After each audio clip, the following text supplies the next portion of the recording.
ஜென்ரலா ஹீரோயின்ஸ் எல்லாருமே பாக்குறதுக்கு ரொம்பவே கிளாமரா இருப்பாங்க. கிளாமர் அப்படிங்கிற ஒரு விஷயம் இருந்துச்சுன்னா அங்க ரூமர் அப்படிங்கிற ஒரு விஷயமும் இருக்கும். ஆனா அதையும் தாண்டி அவங்களோட லைஃப்ல அபியூஸ், ஹராஸ்மெண்ட் இந்த மாதிரியான விஷயங்களும் இருக்கு. இதை ஒரு பாலிவுட் நடிகை வந்து எக்ஸ்போஸ் பண்ணியிருக்காங்க. யார் அவங்க லைஃப்ல அப்படி என்ன நடந்துச்சு? ஹாய், நான் உங்க தேவா. இதை பத்தி முழுசா தெரிஞ்சுக்கணும்னா வீடியோவை ஃபுல்லா பாருங்க. செலினா ஜெய்ட்லி இவங்க ஒரு பாலிவுட் நடிகை. அது மட்டும் இல்லாம முன்னாள் மாடல். 2011ல இவங்க ஃபெமினா மிஸ் இந்தியா யூனிவர்ஸ் அப்படிங்கிற பட்டத்தையும் வந்து ஜெயிச்சிருக்காங்க. 2003ல தான் வந்து பாலிவுட் நடிகையா வந்து சினிமாவுக்கு அறிமுகமாகறாங்க ஜனசீன் அப்படிங்கிற படத்தின் மூலமா. அதுக்கப்புறமா நோ என்ட்ரி, சில்சிலே, அபகரன், டஸ் இந்த மாதிரியான படங்களை வந்து நடிச்சிருக்காங்க. 2003 to 2005 இந்த பீரியட்ல அவங்க வந்து ரொம்பவே பீக்ல இருந்தாங்க. அதுக்கு காரணம் என்ன அப்படின்னு பாத்தீங்கன்னா அவங்களோட கிளாமர், பப்ளிக் அப்பியரன்ஸ், அது மட்டும் இல்லாம குறிப்பா அவங்களோட ஆக்டிங், இது எல்லாமே சேர்ந்து அவங்களுக்கு தனியா ஒரு ஃபேன் பேஸையே வந்து கிரியேட் பண்ணுச்சு. 2011ல தான் அவங்க மேரேஜ் பண்ணாங்க. அவங்க மேரேஜ் பண்ணது யாரு அப்படின்னு பாத்தீங்கன்னா ஒரு தொழிலதிபர். தொழிலதிபர் அப்படின்னாலே தொல்லை தான். ஆனா அவங்களோட லைஃப்ல தொழிலதிபரால இவ்வளோ ஒரு தொல்லை வரும் அப்படின்னு அவங்க சத்தியமா அன்னைக்கு நினைச்சு கூட பார்த்திருக்க மாட்டாங்க. அவங்க ஹஸ்பண்டோட நேம் வந்து பீட்டர் ஹாக். அவர் வந்து ஆஸ்திரியா நாட்டை சேர்ந்தவர். அவங்களுக்கு 2013ல வந்துட்டு குழந்தை பிறக்குது. அதுவும் ட்வின்ஸ், ரெண்டுமே வந்துட்டு பையன். அதுக்கப்புறமா 2017ல பாத்தீங்கன்னா திரும்பவும் ரெட்டை குழந்தை பிறக்குது. ரெண்டுமே வந்து பையன் தான். ஆனா எதிர்பாராத விதமா அந்த குழந்தையில ஒரு குழந்தை வந்து ஹார்ட் ப்ராப்ளத்தால இறந்து போறாங்க.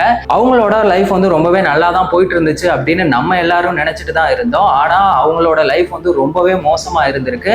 அதை தான் வந்துட்டு இப்போ செலினா வந்து எக்ஸ்போஸ் பண்ணியிருக்காங்க.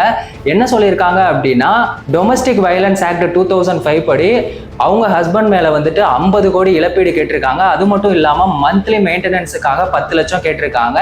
எதுக்காக இந்த கேஸ் அவங்க ஃபைல் பண்ணாங்க அப்படின்னா, அவங்க ஹஸ்பண்ட் வந்துட்டு மென்டலா ரொம்பவே டார்ச்சர் பண்ணியிருக்காங்க. எப்படி சொல்றது அப்படின்னா ஒரு சைக்கோ மாதிரிலாம் சொல்றதை விட சைக்கோ தான். அந்த அளவுக்கு வந்து டார்ச்சர் பண்ணியிருக்காரு. மென்டலா டார்ச்சர் பண்ணியிருக்காரு, செக்ஸுவலா வந்துட்டு டார்ச்சர் பண்ணியிருக்காரு. வேலைக்கு எங்கேயும் போகக்கூடாது அப்படின்னு சொல்லியிருக்காரு. ஆக்ட் பண்ணக்கூடாது அப்படின்னு சொல்லியிருக்காரு. இவ்வளோ ஏன் ஃபேமிலி கூட பேசக்கூடாது, ஃப்ரெண்ட்ஸ் கூட பேசக்கூடாதுன்னு சொல்லிட்டு அவங்கள ஹவுஸ் அரெஸ்ட் பண்ணியிருக்காரு. மென்டலா அவர் வந்து ரொம்பவே வந்து அபியூஸ் பண்ணியிருக்காரு. இதனால அவங்க ரொம்பவே வந்து டிப்ரெஷன் ஆயிருக்காங்க. அதனாலதான் வந்துட்டு இப்ப கேஸ் கொடுத்திருக்காங்க. இன்னொரு கொடுமையான ஒரு விஷயம் என்ன அப்படின்னு பாத்தீங்கன்னா, செலினா அவங்களுக்கு தெரியாமலே அவங்கள வந்துட்டு நியூடா போட்டோ எடுத்து அது மூலமா அவங்கள வந்து பிளாக்மெயில் பண்ணியிருக்காரு. எந்த ஹஸ்பண்டாவது இந்த மாதிரி பண்ணுவாங்களா? இது வந்து சைக்கோத்தனத்தையும் தாண்டி ஒரு உச்சநிலை அப்படின்னு தான் சொல்லணும். எதுக்காக அப்படி பண்ணாரு அப்படின்னு கேட்டா, வேற ஒரு ஆண் நபரோட வந்துட்டு அவங்க செக்ஸுவலா ரிலேஷன்ஷிப் வச்சுக்கணும் அப்படிங்கிறதுக்காக இந்த மாதிரி பண்ணதா சொல்றாங்க. இதுக்கு வந்துட்டு இந்த செக்ஸுவல் டிமாண்டுக்கு நீ ஒத்துக்கல அப்படின்னா இதை வந்துட்டு பிரஸ், மீடியா எல்லாத்துலயும் ஷேர் பண்ணுவேன் அப்படின்னு சொல்லியும் ரொம்பவே வந்து டார்ச்சர் பண்ணியிருக்காங்க. இப்படி ஒருத்தன் கூட வாழ்றதுக்கு நம்ம பேசாம வாழா வெட்டியாவே இருந்துடலாம் அப்படின்னு சொல்லிட்டு தான் செலினா வந்துட்டு அவங்க ஹஸ்பண்டை வந்து டிவோர்ஸ் பண்ணியிருக்காங்க. இப்போ கோர்ட்ல இருந்து பீட்டர் ஹாகுக்கு வந்து நோட்டீஸ் அனுப்பியிருக்காங்க. இதோட அடுத்த ஹியரிங் வந்து டிசம்பர் மாசத்துல நடக்க போகுது. ஃபைனலா ஒரே ஒரு விஷயம், நம்ம எல்லாருமே நினைச்சிட்டு இருப்போம் காரு, பங்களா அப்படின்னு சொகுசா வாழ்ந்துட்டு இருக்காங்க அப்படின்னு சொல்லிட்டு.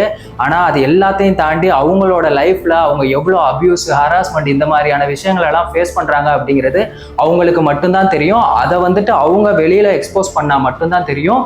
இந்த மாதிரி எல்லாருமே அவங்க லைஃப்ல என்ன நடக்குது அப்படிங்கறத போல்டா சொன்னாங்கன்னா அது மத்தவங்களோட லைஃபுக்கு ரொம்ப ஹெல்ப்ஃபுல்லா இருக்கும் அப்படின்னு நான் நினைக்கிறேன்.